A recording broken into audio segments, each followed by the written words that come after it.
ওকে, আজ যাদের যাদের ফ্যাক্টোরিয়াল নিয়ে একটু প্রবলেম আছে তাদের জন্য এই ভিডিওটা তৈরি করা। তো তোমরা ফ্যাক্টোরিয়াল সম্পর্কে এখান থেকে একটু জেনে নিতে পারো। ধরো হচ্ছে আমরা কোনো সংখ্যার ফ্যাক্টোরিয়াল নিব, হ্যাঁ, ধরো আমরা নিলাম 5 ফ্যাক্টোরিয়াল। এর মানে কি আসলে?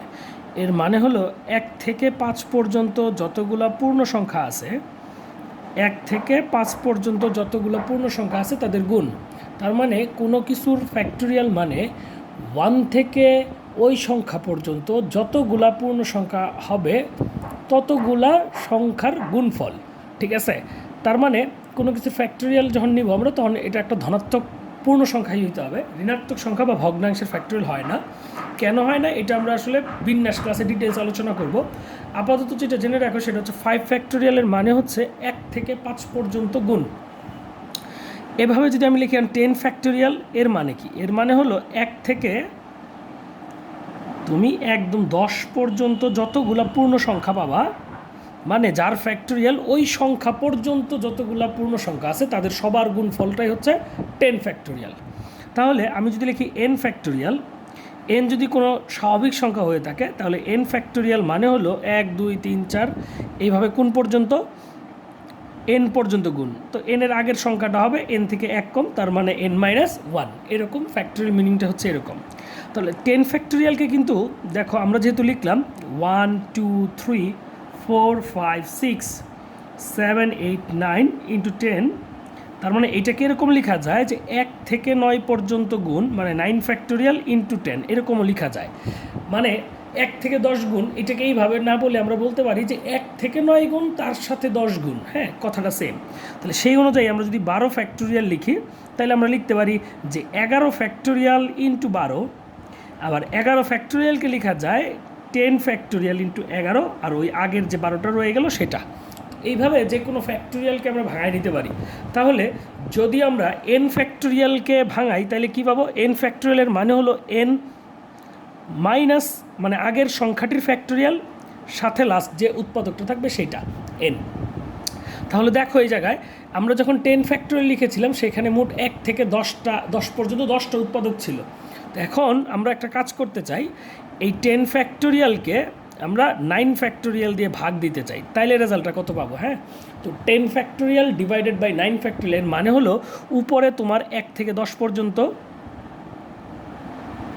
আর নিচে 1 থেকে এইভাবে 9 পর্যন্ত।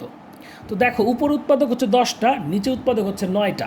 তাহলে দেখো এই 1 থেকে 9 আর এই 1 থেকে 9 এইটা কিন্তু উপরে নিচে সেম, মানে কমন, মানে এই দুই জায়গায় একই জিনিস।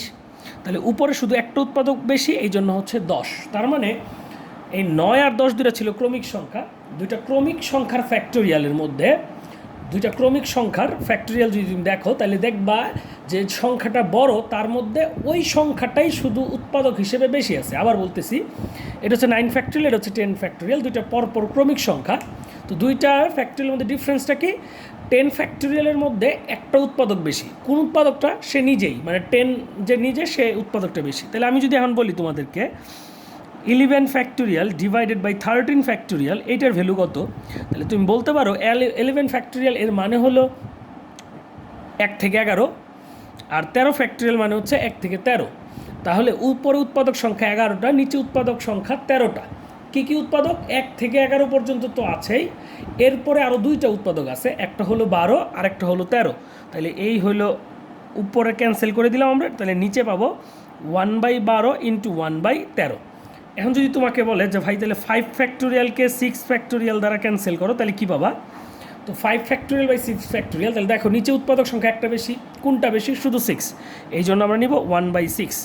তাহলে তোমাদের জন্য আরেকটু দেখাই আমি, ধরো বললাম 4 factorial by 3 factorial into 5 factorial divided by 6 factorial, এটার মানে কি? হ্যাঁ, তো দেখো 4 ফ্যাক্টোরিয়াল বাই 3 ফ্যাক্টোরিয়াল মানে হচ্ছে উপরে 1 থেকে 4, নিচে 1 থেকে 3, ক্যান্সেল আউট করলাম, তাহলে উপরে কি থাকবে? 4, আর এখানে 1 থেকে 5, এনে 1 থেকে 6, তাহলে বেশি কি? 6, তার মানে 4/6 বা 2/3।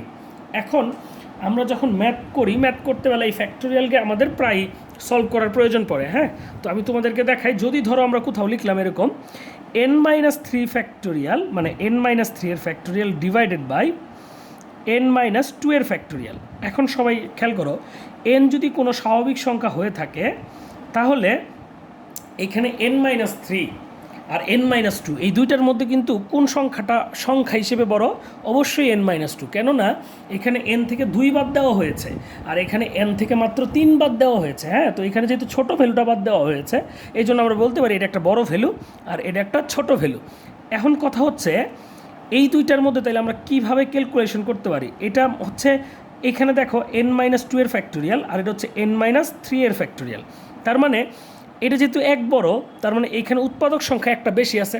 আর আমরা জানি ক্রমিক দুইটা সংখ্যার ফ্যাক্টোরিয়ালের মধ্যে বড় সংখ্যাটার ফ্যাক্টোরিয়ালে কোন উৎপাদকটা বেশি থাকে? বড় সংখ্যাটা নিজেই উৎপাদক হিসেবে বেশি থাকে।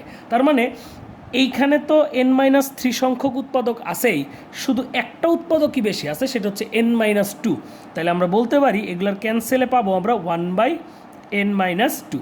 বা তোমরা এইভাবে না বুঝে এইভাবেও বুঝতে পারো, n-3 ফ্যাক্টোরিয়াল থাকুক, n-2 ফ্যাক্টোরিয়াল মানে হচ্ছে এর আগের সংখ্যাটার ফ্যাক্টোরিয়াল। তো n-2 এর আগের সংখ্যাটা হলো n-3, তার মানে এর আগের সংখ্যার ফ্যাক্টোরিয়াল ইন্টু সেই সংখ্যাটা। হ্যাঁ, যেমন আমরা বলছিলাম 4/5 ফ্যাক্টোরিয়াল, এর মানে আসলে 4 ফ্যাক্টোরিয়াল ইন্টু 5। তো ওই অনুযায়ী আমরা এটা লিখলাম। তো ক্যান্সেল আউট করে কী পাচ্ছি আমরা? 1/n-2। তো আশা করি বোঝা গেছে। তো চলো আমরা একটা দ্বিপদীর অঙ্ক করি, যে অঙ্ক থেকে আমরা সহজে এই হিসাবটা আরও বুঝতে পারি। ধরো আমাদের বলছে এরকম একটা রাশি তৈরি হইল যে NC7 into have to the power 7 3 to the power n-7 is equal to NC8 half to the power 8 3 to the power n-8। তো এরকম আমরা একটা এক্সপ্রেশন পাইছি, এই এক্সপ্রেশন থেকে আমরা ফ্যাক্টোরিয়াল অনুযায়ী ভাঙাইতে চাই। তাহলে আগে দেখো এখানে হাফ আছে 7টা, এখানে হাফ আছে 8টা, দ্যাট মিনস এই জায়গায় একটা হাফ থাকবে। আর NC7 মানে n factorial divided by 7 factorial into n-7 factorial, সেই সাথে 3 to the power n-7 is equal to half into NC8কে আমরা ভাঙাই। তাহলে NC8 মানে n ফ্যাক্টোরিয়াল 8 ফ্যাক্টোরিয়াল ইন্টু হচ্ছে n-8 ফ্যাক্টোরিয়াল, তার সাথে হচ্ছে have to the power 8 half তো সরি লিখছি একবার, তার মানে 3 টু দি পাওয়ার n-8 যেটা রয়েছে এটা লিখে দিলাম। এখন চলো আমরা ক্যান্সেল আউট করি। প্রথমে দেখো n-8 আর n-7 এর মধ্যে কোন সংখ্যাটা বড়? n-7। কত বড়? মাত্র এক বড়। যেহেতু মাত্র এক বড় এই জন্য আমরা এটাকে লিখতে পারি ক্যান্সেল আউট করে 3। কার মানে এইখানে যতগুলা 3 এখানে তার সাথে একটা বেশি 3, তো দুই পাশের সমান সংখ্যক 3 ক্যান্সেল করে দিছি, একটা বেশিতে সেটা লিখে রাখছি। এই পাশে হাফ থাকুক। এখন দেখো এই n ফ্যাক্টোরিয়াল আর এই n ফ্যাক্টোরিয়াল ক্যান্সেল হয়ে গেল, আমি জন্য আমরা লিখলাম না, এই পাশে লিখলাম 1, এই পাশেও লিখলাম 1। এখন দেখো এখানে আছে 7 ফ্যাক্টোরিয়াল, এখানে আছে 8 ফ্যাক্টোরিয়াল। 7 ফ্যাক্টোরিয়াল মানে কি? 1 থেকে 7, আর 8 ফ্যাক্টোরিয়াল মানে 1 থেকে 8। তাহলে এখানে উৎপাদক সংখ্যা একটা বেশি আছে। কোনটা বেশি আছে? মাত্র 8, যে সে বেশি আছে, এই জন্য আমরা লিখে দিছি 8। এখন দেখো n-7 ফ্যাক্টোরিয়াল, এর মানে হচ্ছে 1 থেকে n-7 পর্যন্ত যতগুলা পূর্ণ সংখ্যা তার গুণ। এখন বলো যে n-7 এর ফ্যাক্টোরিয়াল যদি আমি তোমাদের দেখাই তাহলে কি 1 2 3 4, লাস্ট টার্মসটা হচ্ছে, লাস্ট উৎপাদকটা হচ্ছে n-7। এখন বলো লাস্ট উৎপাদকের আগের উৎপাদকটা কিন্তু n-8। হ্যাঁ, আমি একটু ক্যামেরা অ্যাডজাস্ট করে দিই। দেখো লাস্ট উৎপাদকের আগের উৎপাদকটা হচ্ছে n-8, তার মানে এইখানে কিন্তু 1 থেকে n-8 পর্যন্ত গুণ আছেই। তাহলে আমরা পাবো হচ্ছে n-8 ফ্যাক্টোরিয়াল ইন্টু তার সাথে n-7 গুণ, ইন্টু তার সাথে n-7 গুণ। তাহলে n-8 ফ্যাক্টোরিয়ালের সাথে আমরা গুণ করব কাকে? n-7কে। তার মানে এখানে n-7 ফ্যাক্টোরিয়ালে উৎপাদক কোনটা? কতগুলা? n-7 সংখ্যক। আর n-8 ফ্যাক্টোরিয়ালে উৎপাদক সংখ্যা একটা কম, কোনটা? সেটা n-7টা বাইরে থাকবে। তাহলে দেখো এইখানে যতগুলো উৎপাদক আর এইখানে যতগুলো উৎপাদক, এই দুই উৎপাদকের মধ্যে এইখানে উৎপাদক সংখ্যা একটা বেশি আছে। কোন উৎপাদকটা বেশি? শুধুমাত্র n-7, এই জন্য আমরা লিখলাম n-7, আর এইখানে আমাদের রয়ে গেল 1। তো এখন বাকিটুকু আমরা সলভ করতে পারবো। তো চলো আমরা তোমাদের নেক্সট আরেকটা প্রবলেম দেখাই। ধরো আমাদের বললো এরকম 15CR is equal two 15CR plus 1, এরকম একটা সিচুয়েশন। তো আমরা কি করতে পারি? এটাকে ফ্যাক্টোরিয়াল আকারে ভাঙাইলে আমরা লিখতে পারি 15 factorial divided by r factorial minus 15 minus r factorial is equal to 15 factorial divided by r plus 1 factorial into 15 minus R minus 1 factorial. তো খেয়াল করো এই দুইটা সমান ক্যান্সেল করে দিলাম, এখানে আর ফ্যাক্টোরিয়াল আছে, এখানে আর প্লাস 1 ফ্যাক্টোরিয়াল। বলো তো কোন সংখ্যাটা বড়? আর প্লাস 1। কত বড়? 1 বড়। তার মানে এইখানে যতগুলো উৎপাদক, এইখানে উৎপাদক সংখ্যা তার থেকে মাত্র একটা বেশি। যেহেতু একটা মাত্র উৎপাদক বেশি, এই জন্য আমরা লিখে নিলাম 1/r+1। মানে এইটার এখানে 1 থেকে তো আর আসেই, আর এখানে 1 থেকে আর তো আসেই, তার সাথে একটা উৎপাদক বেশি, সেটা হচ্ছে r+1। এই জন্য আমরা লিখছি এখানে r+1। এখন দেখো এখানে আছে 15 মাইনাস আর, এখানে তো 15 মাইনাস আর আসেই, তার থেকে আর কত কম আছে? 1 কম। তার মানে এই সংখ্যাটা যত, এই সংখ্যাটা তার থেকে মাত্র 1 ছোট। তার মানে এইখানে যতগুলো উৎপাদক, এখানে একটা উৎপাদক বেশি। বলো তো এটা কোন থেকে কোন পর্যন্ত?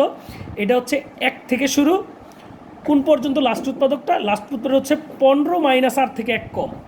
আর এখানে কি? এখানে 1 থেকে 15 মাইনাস আর পর্যন্ত। তাহলে একটু কথার দিকে খেয়াল করো, এখানে হচ্ছে 1 থেকে 15 মাইনাস আর পর্যন্ত, আর এখানে 1 থেকে 15 মাইনাস আর থেকে 1 কম পর্যন্ত। মানে 15 মাইনাস আর থেকেও 1 কম যে সংখ্যাটা, সেই পর্যন্ত। তাহলে এখানে উৎপাদক একটা বেশি। কোন উৎপাদকটা বেশি? শুধু এই 15 মাইনাস আর।